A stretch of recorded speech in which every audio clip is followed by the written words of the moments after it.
Yeah, it's a great question. There are so many smoke and mirrors and some things to be aware of. But I guess to give it a bit of a definition, an off-market property is a property that's sold without any public advertising. That's Joe Tucker. Joe is a buyer's agent, and Bushy talks to Joe about his experience in dealing with off-market properties. You know, technically speaking, there is no such thing as an off-market property if you are dealing with an agent. Now, if an agent's involved, whether the property is being advertised or not, a property must be listed for sale and the proper authorities must be in place so that the agent can represent the seller. Hello, I'm Kevin Turner and welcome to this week's Realty Talk show. Off-market is a term that's widely used and it's designed to play to the notion that it could be a bargain, or the buyer is getting ahead of all the other buyers and therefore it's likely there will be less competition. But in reality, if you are dealing with an agent and not the seller direct, it's a property that must be listed with an agent, but it's just not being marketed. A true off-market property purchase is one where the buyer, not the agent, has sourced the property, his or herself, and is negotiating directly with the seller. Joe and Bushy are going to give us a great insight today about these types of listings and how to find them and if they're really as attractive as all the hype. Also today, Bushy is joined by Kev Tran with some really great tips to help all buyers. Hey, if this is your first time with us, welcome. You're going to find us on all podcast players and through the Southern Cross Austereo network. If you like this show, and I hope you do, make sure you hit the subscribe button and help us to continue to bring you the best guests every week. We'll be back in just a moment as Bushy kicks off this week's show. Property deductions can save you thousands of dollars each year. To make sure you maximise deductions, you need to work with the most experienced quantity surveyor in the country. BMT Tax Depreciation is the leading specialist in the industry. They've completed over 700,000 tax deduction schedules for residential investment and commercial properties Australia-wide. BMT guarantee to find double your fee in the first full financial year deductions. Call BMT on 1300 728 726 today for an obligation-free quote. Realty Talk and your host, Bushy Martin. Now, there's been a lot of talk in buyers agent circles about the benefits of securing off-market or silent sale properties. And in some cases, there's actually a fair bit of smoke and mirrors around the topic. So what are off-market properties and how can you access and secure them both safely and affordably? Well, to shed some much-needed light on this often shady topic, we're joined by Joe Tucker, the Director and Head of Research at Property Principles Buyers Agency Group, as well as being the co-founder of the rapidly growing and highly informative Oz Property Investors Facebook community. So welcome back to the show, Joe.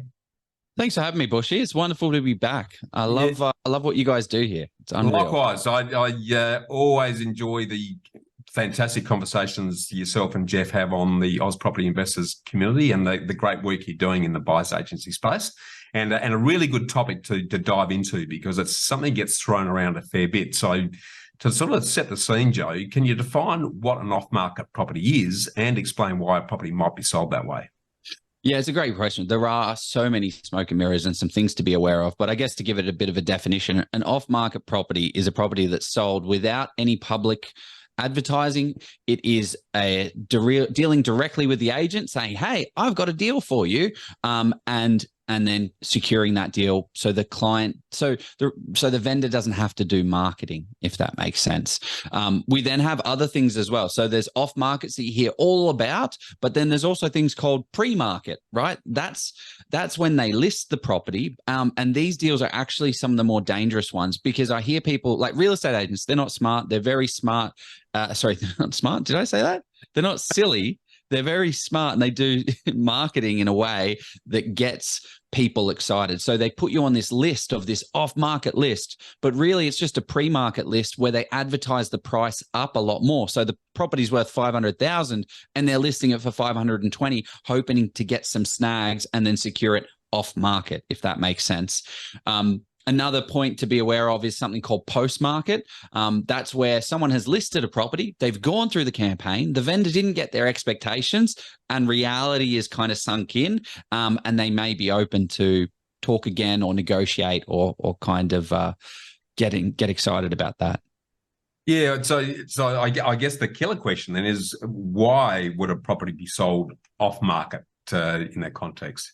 It's a great question, but it shouldn't be. Absolutely, in my opinion, every single property that you list, if as a seller, you should definitely take it to market because it opens up the pool of buyers. Now, what we can't overlay is our own presumptions and assumptions about other people's life and how they live. Just because you wouldn't sell your property off market doesn't mean anyone else can't. So I see it all the time where someone's embarrassed, right? We just purchased a property that had nicotine stains all across the room. Someone was smoking in the toilet. The majority was just in the toilet. So they're embarrassed to have people walk through all of their neighborhood. Oh, they've lived there for 20 years. We don't want to do that. So the age of the property, if there's some renovation work required, people just don't want people traipsing through their house. Your deceased estates, divorces, what's the four? Is there 4Ds? Death, divorce, something else. There's a number of them. Kids wanting to sell the property, and when it's split amongst 5 people, they're just like, I don't care. If we make an extra $5,000, that's bugger all for all of us. So the reason why people do it is they just want the deal done quickly. If you're an investor and speaking with an agent about those type of deals, just make sure you give the vendor what they want in terms of they're not getting the price, but what else can they get?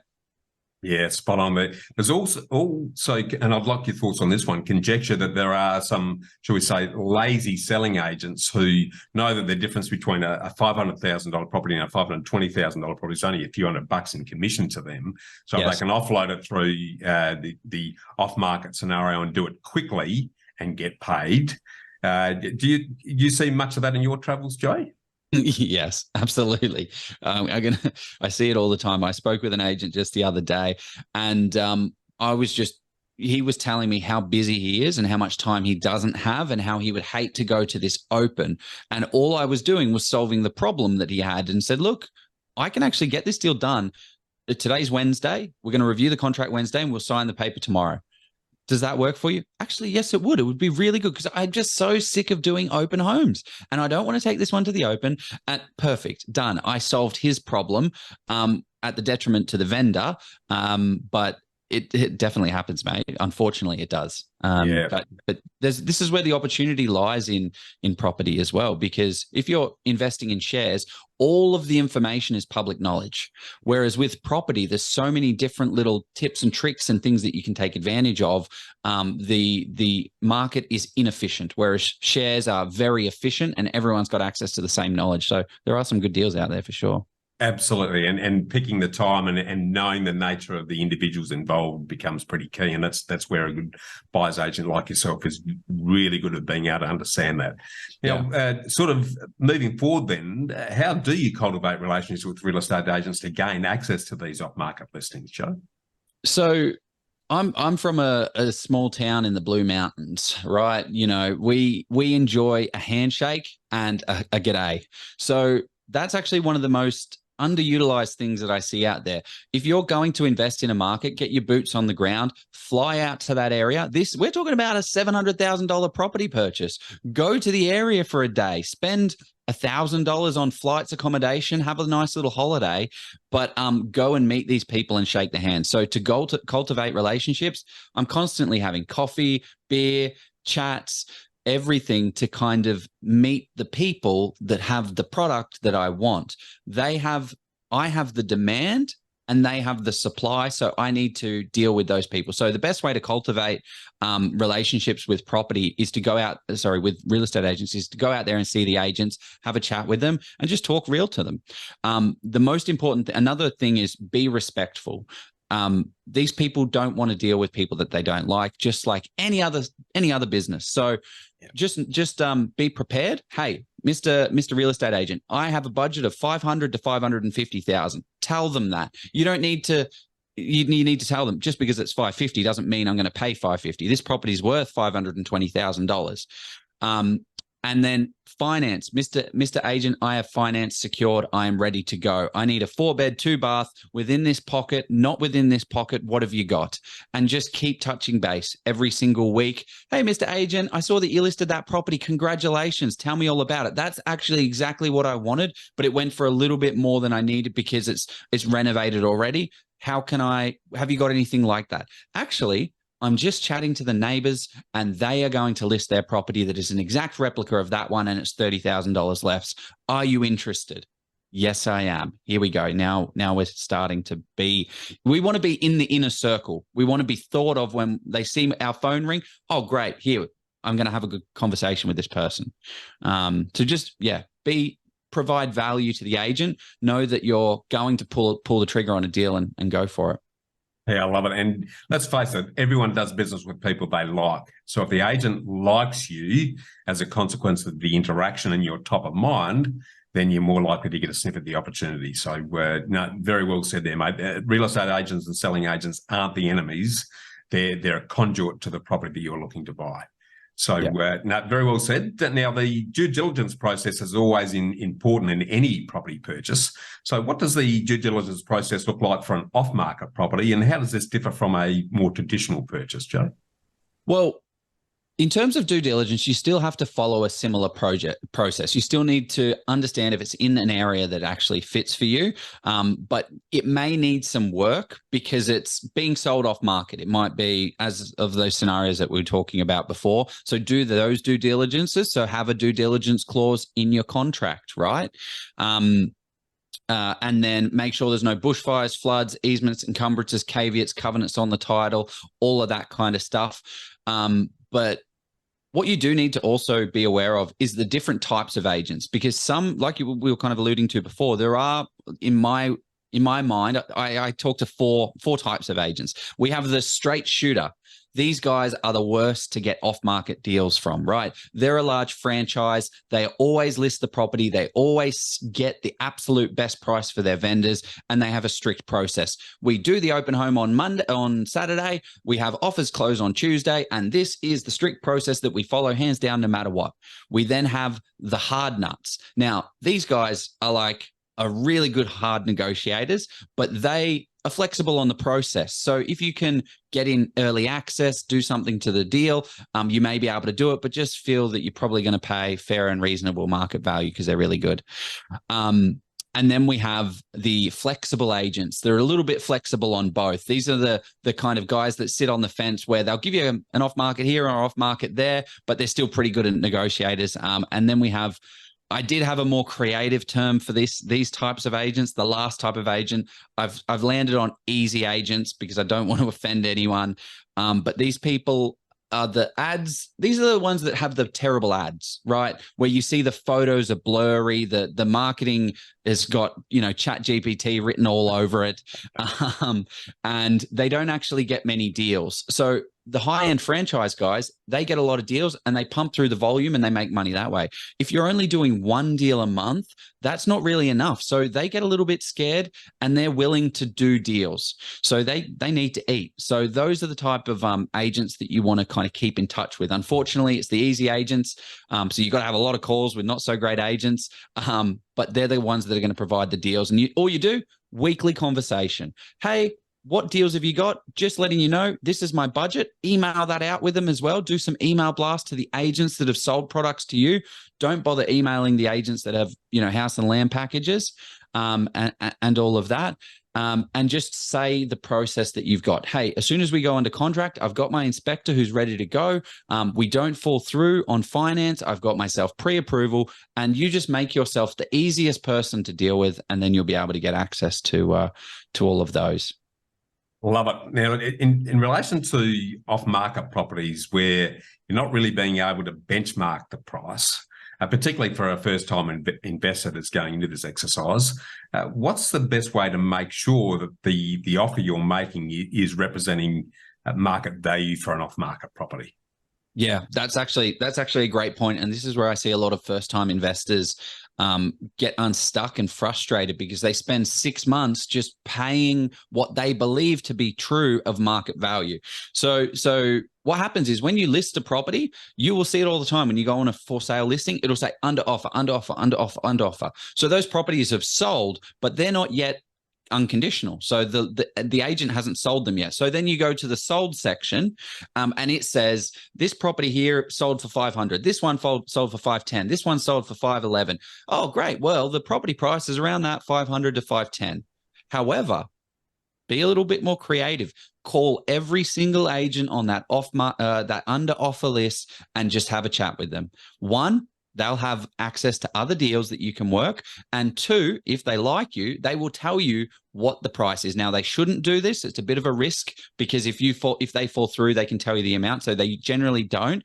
But you will eventually, if you call 10, 5 of them will tell you, and you'll say, that's 520, that's 520, that's 520, that's 520. I am now operating in a 520 marketplace. So that's my top tip for finding out what is true, real market value, having a conversation with the agent. And I also like to pin agents against each other. So if you see one agent has a listing for 520 and another one has another one for 520, why is this property better? And then they'll tear that one down, and then they'll tear that one down, and it just gives you some insights into the local market as well. So yeah, love it. No, I love that interplay. So just to sort of bring it to a close then, what challenges have you encountered in marketing off-market properties, and how have you overcome them, Joe? Well, the biggest challenge is the uneducated. I see it all the time where people buy an off-market opportunity that was sold to them by an agent as an off-market, as a way to just, say, hey, it's off-market. This means it's really good. And people just say off-market, really good. No, you still have to do the fundamental research and the due diligence on the property and make sure that your price that you're paying is accurate.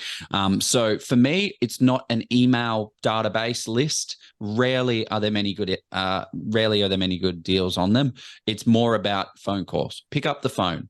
Pick up the phone. They will tell you. You'll be able to get deals, and you'll help solve their vendor's solution of wanting to get rid of the property. Other challenges is time. You need time to be able to do this. So be very selective with the few agents that you work with, and then just hone in on the ones that you believe, like break it down. Don't go to the straight shooters, because the straight shooters aren't going to give you anything and you're going to waste a phone call. So go to the easy agents and the flexible agents and just focus in on those guys and just call them all the time. Hey, hope you're well. It's Joe again, another chat. Let's do it. What have you got?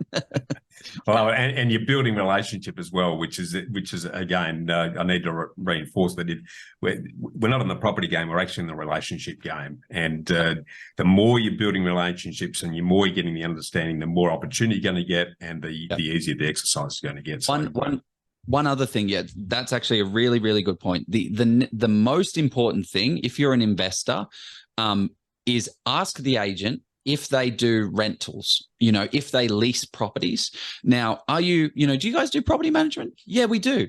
Great. Well, if we have a good relationship with a property manager, real estate agent, we will list back that rental to them. Now, for me, I have my own, team of expert property managers that we work with. But when I was an individual investor, I would 100% save $10,000 because this agent wanted that rental listing.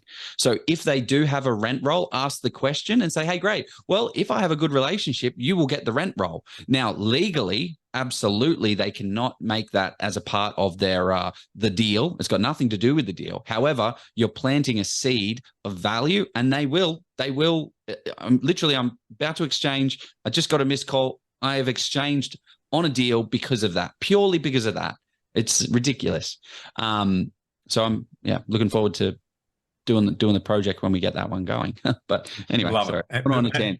But a really good tip. It is a really good tip. It's sowing the seed of future opportunity, because a smart selling agent knows that the value of his selling agency is actually his rent roll. So if you're able to sort of dangle that carrot with the opportunity, if they're any good at what they do, then they'll pick up the management. Then that's an added incentive. So it's, as you say, it's not all about price. It's about picking the things that are important to both the vendor and the selling agent that's going to make you stand out of the crowd compared to everyone else that might be looking to try and secure that property. So look, as always, Joey, I want to thank you for providing a really proper perspective on off-market property opportunities.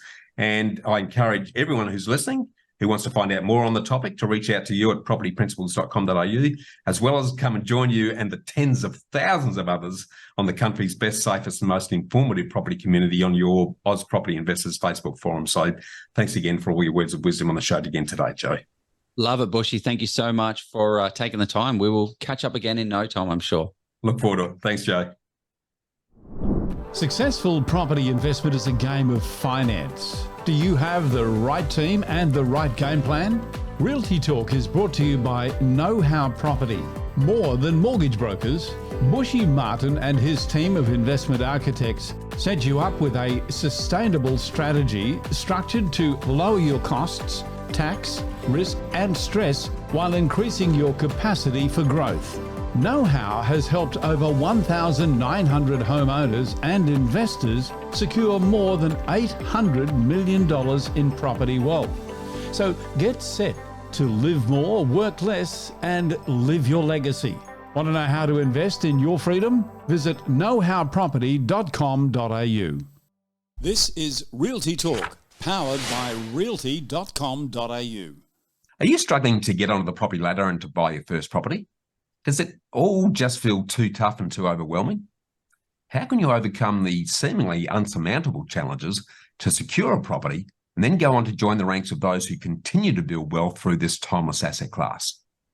Well, if you've listened to Kev Tran's recent interview here on the Property Hub, where he downloaded the biggest mistakes that potential property buyers make, you'll remember that it all revolves around the importance of changing your financial habits and your mindset.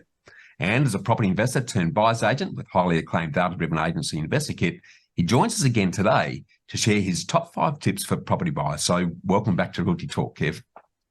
Thanks so much for having me back, Bushy.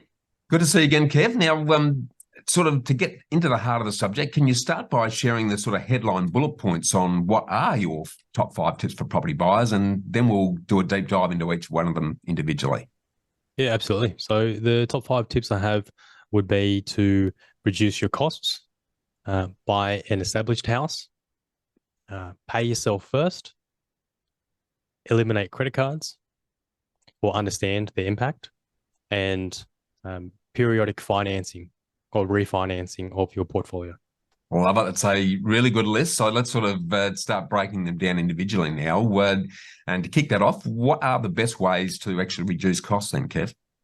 So I think when you're starting your portfolio, or when you're starting out, buying property, if you can, you want to be minimizing your expenses and your costs, right? So that you can maximize your borrowing capacity. Really. So if you're younger and you have the opportunity to be living at home, definitely make the most of that. So, you've got more that you can save up, and obviously you can tell the bank as well that you're still living at home and you're not paying that rent. That's definitely going to help. If you're not living at home and you're renting, potentially think about if you can for like a short term, maybe like some sort of share house arrangement, or having housemates to really maximize that, because obviously the biggest expense we have is our home most of the time. Absolutely spot on. Let's go on to number 2 then. Why do you believe that buying an established house is the way to go? Yeah, so established as opposed to buying new, and then house as opposed to buying a strata tiled or apartment or townhouse. So why established? Established because you're typically going to be buying in an area that's already well established. So you're buying existing stock where there is high demand for it currently, which you know of, and there's a lot of established data out there as well that you can look into, as opposed to buying new, which typically you're going to be looking at, if it's a house and land, you're more on the fringe suburbs, which not to say it won't be successful, but it's a lot of unreliable data to go off. You don't know how many owner occupiers versus renters, and typically there's going to be more supply there. And then why a house as opposed to an apartment, where we're getting more statistically and historically looking at, you see more capital growth with houses that outperform strata titled properties. Yeah, and they're really good points. So I think there are instances where a new build property, if it's in a tightly held, scarce existing area where there's not buckets of greenfield stuff that will dilute the growth, there are instances where there are definite stamp duty advantages and full tax appreciation benefits that will reduce the holding cost of those properties. But the biggest challenge now in the build space is the uncertainty around time, quality and cost, given the big challenges that the construction industry faces. So certainly a safer bet to look at established properties, and 100% agree that homes are going to outperform from a growth perspective over units and apartments. So some really good points there. Next one then, what do you mean by pay yourself first? Yeah, so I guess the remaining three kind of revolve around finance, which is obviously really important when it comes to your property portfolio journey. Paying yourself first is just about budgeting. So when you get paid, if you're like myself when I was a bit younger, struggling to work out savings and being consistent, is when you do your budget. The easiest thing that I could work up anyway was, okay, how much can I put towards saving per month, and then just do that as soon as I get paid. So once the pay slip or the pay comes in, take a whole chunk out into a different account, savings account, or even you don't need to transfer it to the bank account where you can't access. And that way, whatever you've got remaining, you've already worked out, you can spend it for, your rent, your food going out, but at least you've already paid yourself the savings. Spot on, versus what most people do is the opposite. They either save or invest what's left, and quite often there isn't much. So love your thoughts on that. Next one then, Kev, what are the impacts and benefits of eliminating credit cards, as you say? Yeah, I mean, a lot of the time, and I also had when I was younger as well, was unnecessary, limits. And I think the banks probably, can be a bit responsible for this as well. Is when you get a bit older, they kind of send you your first credit card, or offer you anyway one. So I think what I learned throughout my journey was credit cards are a liability. So let's say, for example, you've got a $5,000 credit card limit and you don't owe anything on it. Like, you pay everything off and it's just sitting there as a backup or whatever. The banks still see it as a $5,000 liability. So your borrowing power reduces. So being conscious about that. If you don't need it, potentially just get rid of it, especially when you're going for a loan. Spot on. That really good advice, because what a lot of people don't recognise, and given the finance broking team that's behind the know-how exercise, we know firsthand that for every $1,000 of limit you have on a credit card, it reduces how much you can borrow for a property loan by between $4,000 to $7,000, depending on the lender that you're talking to. So it does have a massive impact, and car loans and personal loans have a very similar impact on reducing your borrowing capacity. So really important to eliminate those. Now, your last point, which is also a very good one, how does periodic refinancing help, Kev? Yeah, so this is when you've either already got a property or a portfolio. A lot of the times where we've got options to do, principal and interest or interest only, loan structures. Typically, for myself, I've got interest only for my ones, with an offset account, and they're not indefinite terms. Typically, 1 to 5 years interest only terms. So at the end of those that time period, it's just a habit for us to then go and do a refinance to make sure that we're getting the best rates. But then also it's a chance for us to get a value out to have a look at the property's value to see if we have any equity that we can leverage. Spot on, and both of those are really important, because what a lot of people don't realise around the financing aspect is that the bank's appetite for finance changes almost on a weekly basis. So while a lender might be the best solution today, in a month, 3 months, 1 year, 2 years' time, they're not likely to be, given the 40-odd lenders and the 2,000-odd loan solutions that home borrowers and property investors can invest in. So really important, as you say, to refinance roughly every 18 months to 2 years. Because that's a good time to see how it's passed, and that will also give you a chance to recheck your equity from the valuations you spoke about and the borrowing capacity that might come out of that. So some really good thoughts there, Kev. And I want to thank you for these very timely reminders. And yet again, you've reinforced the importance of changing your money management mindset and habits, as success in securing property, as you and I both know, and growing your wealth is not about the bricks and mortar. It's about your financial education. So for anyone who'd like to learn more, just reach out to investorkit.com.au. And thanks again for joining us on the show today, Kev. Thanks, Bushy. Appreciate it. Property depreciation is the natural wear and tear of a building and its assets. Property investors can claim depreciation as a tax deduction each financial year. Depreciation is a non-cash deduction. This means you don't need to spend any money in order to claim it. On average, BMT tax depreciation fined residential investors almost $9,000 in first full financial year deductions. Call BMT on 1300 728 726 today for an obligation-free quote. Subscribe now to Realty Talk. It's out every week. And that brings us to the end of this week's show. Big thanks to Kev, Bushy and Joe for a great show. Make sure that you don't miss any episode of Realty Talk or Bushy's Get Invested podcast each week by subscribing to the Property Hub now on your favourite podcast player or wherever you are listening to or watching this show. Thanks to our supporters and content partners, realty.com.au, BMT Tax Depreciation, Know How Property Finance, Get Rare Property and Apiro Marketing. I'm Kevin Turner, and on behalf of Bushy and the Property Hub team, we look forward to seeing you again next week.